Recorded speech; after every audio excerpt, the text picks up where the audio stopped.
Good evening, Timbercrest Tigers. Mr. Tidmarsh here for our very last, our final Tuck-In Tuesday, Nonfiction Thursday night. What an adventures it's been. Several good books, a lot of great responses on Flipgrid. So it's bittersweet. We're definitely going to miss it, but next year we're planning on doing some of the same programs, so we're super excited. And for tonight, I'm going to be reading the book, Oh Yeah! And I'm going to try and do that same impression every time I say, oh yeah. No, I'm just kidding. But anyways, this is a book written by Tom Birdseye and illustrated by Ethan Long. All right. One time, my friend Jared and I camped out in the backyard. "You're afraid of the dark?" Jared said to me. "Oh yeah," I said, even though big, hairy, kid-eating monsters only come out at night. I turned off my flashlight. I could stay out here all night in the dark. But Jared looked right in the eye and said, "Oh yeah, I could stay out here all night in the dark, even if there were spiders dangling over my head." I frowned at Jared. Who's afraid of spiders? It's not like they're big, hairy, kid-eating monsters. "Oh yeah?" I said. I could stay out here all night in the dark, even if there were spiders dangling over my head. And snakes slithering around my feet. Jared rolled his eyes. "Oh yeah?" he said. I could stay out here all night in the dark, even if there were spiders dangling over my head and snakes slithering around my feet. And giant 20-foot crocodiles crawling out of the fish pond. I wouldn't be afraid. I'll show you. He grabbed his stuffed hippo, Norman, crawled out of the tent, and walked right up to the bank of the fish pond.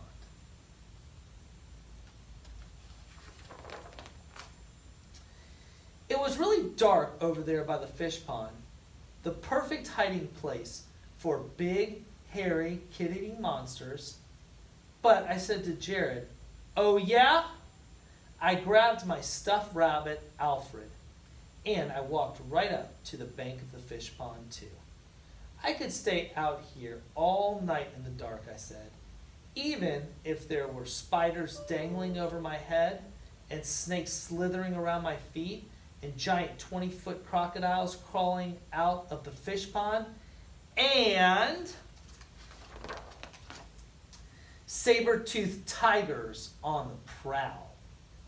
Me and Alfred would just tell them to go away. Jared scowled at me. "Oh yeah?" he said. I could stay out here all night in the dark, even if there were spiders dangling over my head and snakes slithering around my feet and giant 20-foot crocodiles crawling out of the fish pond and a saber-toothed tiger on the prowl. I'd tell them all to go away, and I'd do it without Norman, the hippo. Now I scowled. "Prove it," I said. Jared's eyebrows went up, and I figured he was probably worrying about big, hairy, kid-eating monsters.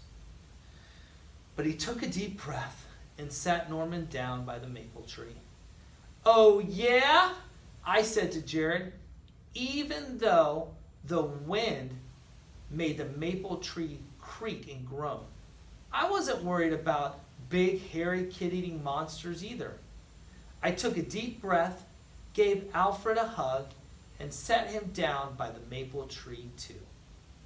I could stay out here all night long in the dark, I said, even if there were spiders dangling over my head, and snakes slithering around my feet, and giant 20-foot crocodiles crawling out of the fish pond, and saber-toothed tigers on the prowl, and fire-breathing dragons circling in the sky, I'd punch them all in the nose. So there. Following PBIS expectations. Just then, there was a rustle and a thump in the bushes, and Jared and I both jumped.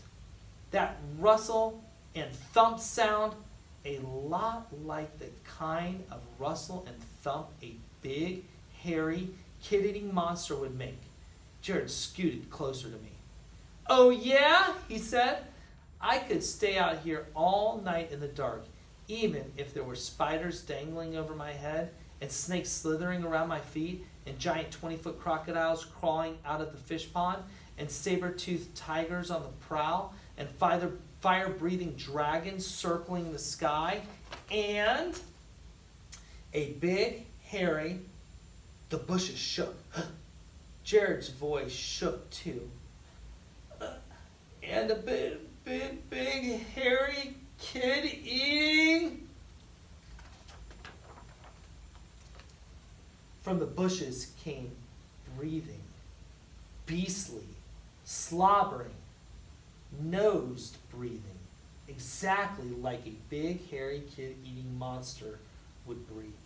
The big, hairy, kid-eating monster breath drew closer and closer and closer. Suddenly, out of the bushes, lunged a big, hairy, kid-eating monster. Jared and I both screamed, "Ow!" We dove for the tent, crawled into our sleeping bags, and covered our eyes. Then I remembered.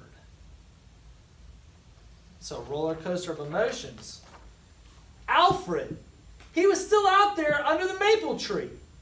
"Norman!" cried Jared. What if that big, hairy, kid-eating monster liked to chomp on stuffed rabbits and hippos too? In a flash, we were back out in the dark, charging for the maple tree.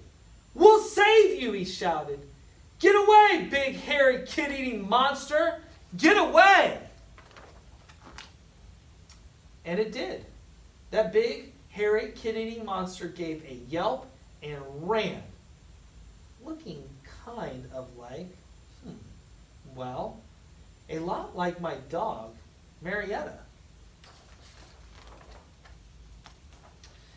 After my heart calmed down a little and my breath got back to normal, I whispered to Jared, "I wasn't scared." "Me neither," said Jared. We scooped up Alfred and Norman and hurried back into the tent.